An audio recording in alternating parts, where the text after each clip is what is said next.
तो sir GNP जिसे हम कहते हैं ग्रॉस नेशनल प्रोडक्ट, वो क्या है? देखिए यहां पे नेशनल्स की बात हो रही है, नेशनल प्रोडक्ट, यानी सर इसमें हमको क्या काउंट करना है? इंडियन रेजिडेंस का, जो इंडियन रेजिडेंस हैं सर उनका काउंट करना है कि उनके द्वारा कितना गुड्स एंड सर्विस का प्रोडक्शन हुआ है। और सर कहां काउंट करना है? पूरे वर्ल्ड में, यानी सर पूरे वर्ल्ड में, यहां पे इंडिया है, इंडिया में जो इंडियंस हैं, इंडियन रेजिडेंस है उनके द्वारा, और जो बाहर भी इंडियंस हैं कहीं पर भी हो पूरे वर्ल्ड में, उनके द्वारा कुल किया गया हुआ जितना भी total final value of goods and services का प्रोडक्शन वो करेंगे, वो भारत का ग्रॉस नेशनल प्रोडक्ट कहलाएगा। तो सर केवल इंडियंस को काउंट करना है, यानी इंडिया में भी इंडियंस को काउंट करना है, इंडियन रेजिडेंस को, और बाहर पूरे वर्ल्ड में जितने भी इंडियन रेजिडेंस है उनको भी काउंट करना है। यानी नेशनल में केवल इंडियन रेजिडेंस को ही काउंट करना है, उनके द्वारा कितना किया गया हुआ गुड्स एंड सर्विसेज का प्रोडक्शन है उसको हम कहेंगे ग्रॉस नेशनल प्रोडक्ट। तो सर जीडीपी क्या है?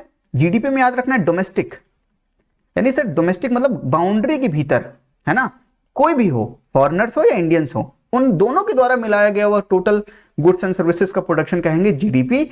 और जीएनपी में याद रखना है सर नेशनल्स के द्वारा, यानी इंडियन रेजिडेंस के द्वारा जितना भी किया गया हुआ होगा, वो कहीं पर भी हो सर, इंडिया में हो या आउटसाइड इंडिया हो, केवल इंडियन रेजिडेंट्स होने चाहिए, उन सब का कुल मिलाकर जितना भी गुड्स एंड सर्विसेज का प्रोडक्शन करेंगे वो, उसको बोलेंगे GNP of that nation. Clear और नॉट? जीडीपी एंड जीएनपी, ये आपको क्लियर हुआ या नहीं? कमेंट बॉक्स में बताइए हमको। सर अगर जीडीपी से अगर हमको जीएनपी निकालना हो तो हम क्या करें? तो सर मान लीजिए ये वर्ल्ड है, दिस इज वर्ल्ड, और ये इंडिया है, इंडिया में फॉरेनर्स भी हैं और इंडियंस भी हैं, foreigners in India, Indian residence, और इंडिया में जो इंडियंस है वो तो हैं, और जो इंडिया के बाहर जो इंडियंस है वो इंडियन आउटसाइड है। ठीक है, तो समझ रहे हैं? यानी मान लीजिए ये इंडिया है, बड़ा सा बना देता हूं, यहाँ पे फॉरेनर्स भी हैं, इंडियंस भी हैं, तो फॉरेनर्स इन इंडिया ये है FI, ठीक है, और इंडियंस जो इंडिया में है वो है I, और ये जो इंडियंस बाहर हैं वो है इंडियन आउटसाइड। तो सर सोच कर बताइए कि जीडीपी में हम ऐसा क्या करें कि जीएनपी निकल आए? सोचिए और बताइए। तो देखिए जीडीपी में आप क्या कीजिए, जीडीपी में कौन कौन से इंक्लूडेड है? फॉरेनर्स भी इंक्लूडेड है और इंडियंस भी इंक्लूडेड है। तो फॉरेनर रेजिडेंस जो हैं इंडिया में, जो इंडिया में हैं, उनको हटाइए।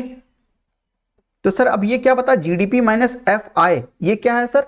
इंडिया में जितने भी इंडियंस हैं उनके द्वारा, और इसमें बाहर जो इंडियंस हैं उनको इंक्लूड कीजिए, इंडियन आउटसाइड को भी इंक्लूड कीजिए।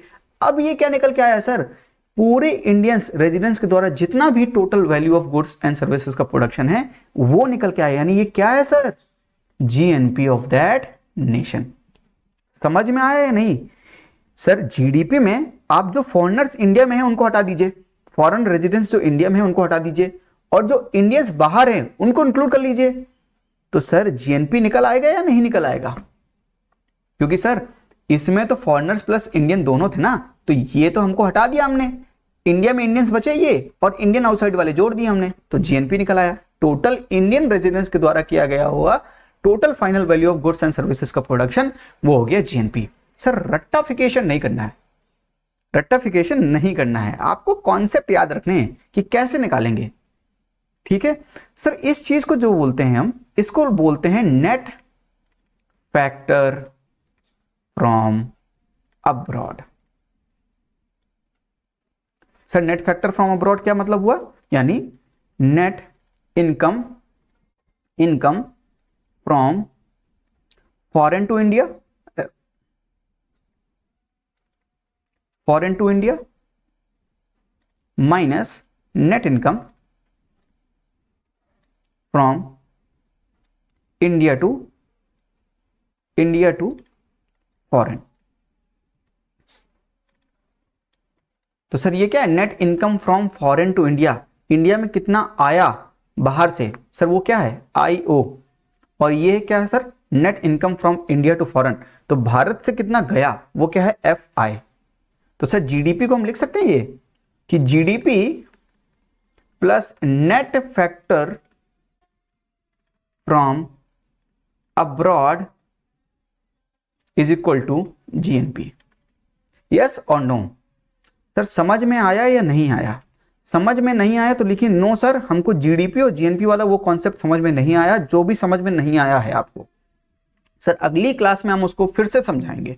जब तक आपको समझ नहीं आ जाएगा तब तक हम आपको समझाएंगे, इस बात की गारंटी है। तो जीडीपी में आपने किसको हटाया? फॉरेनर्स को हटाया, जो इंडिया में थे उनको हटाया, और जो इंडियंस आउटसाइड थे उनको जोड़ दिया। सर इसी को बोलते क्या है? Net factor from abroad. इसी को क्या बोलते हैं sir? Net factor from abroad is equal to GNP. ठीक है, इतना क्लियर है या नहीं? अगर सर आपको इतना क्लियर है तो मेरा एक सवाल बताइए कि जीडीपी में और जीएनपी में कौन बड़ा होगा? जीडीपी बड़ा होगा जीएनपी से, या जीडीपी छोटा होगा जीएनपी से, या दोनों बराबर होंगे? आपको क्या लगता है? कमेंट बॉक्स में बताइए कि जीडीपी बड़ा होगा जीएनपी से, या छोटा होगा, या बराबर होगा। बताइए सर, सोच के बताइए। सर एक बात का याद रखिएगा, रेमिटेंस को इंक्लूड मत कीजिएगा। इंडिया सबसे नंबर 1 पर है रेमिटेंस में। भारत रेमिटेंस के मामले में सबसे आगे। बहुत पैसा इंडियंस जो होते हैं बाहर, वो पैसा घर भेजते हैं हमारे। सर रेमिटेंस जो होता है वो होता है ट्रांसफर पेमेंट। आपको नहीं पता ट्रांसफर पेमेंट क्या होता है? कोई बात नहीं, हम आगे समझाएंगे आपको, सब चीज समझाएंगे। ये ट्रांसफर पेमेंट होता है, ना ये जीडीपी में इंक्लूड होता है ना ही जीएनपी में इंक्लूड होता है।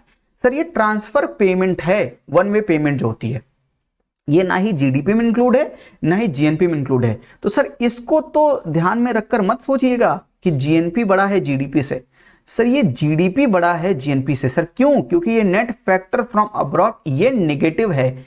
इसका मतलब ये है कि जो फॉरेनर्स जो इंडिया में हैं वो ज्यादा पैसा बाहर ले जाते हैं, और जो इंडिया वाले बाहर हैं वो कम पैसा इंडिया में लेकर आते हैं। तो सर ये जो IO माइनस FI है ये नेगेटिव आता है। और जीडीपी में अगर कुछ नेगेटिव करेंगे, मान लीजिए x नेगेटिव x है इज इक्वल टू जीएनपी, तो सर ये जीडीपी से तो छोटा ही आएगा ना जीएनपी, क्योंकि जीएनपी की वैल्यू क्या होगी? जीडीपी माइनस समथिंग, तो जीडीपी से तो छोटी होगी ना सर।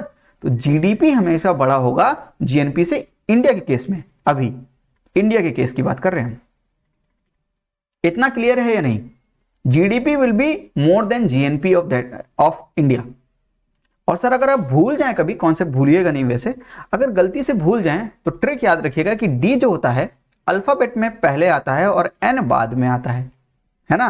तो D will be always greater than N, यानी GDP will be greater than GNP. इतना क्लियर है या नहीं? तो आज के लिए इतना ही। थैंक यू, नमस्ते, जय हिंद।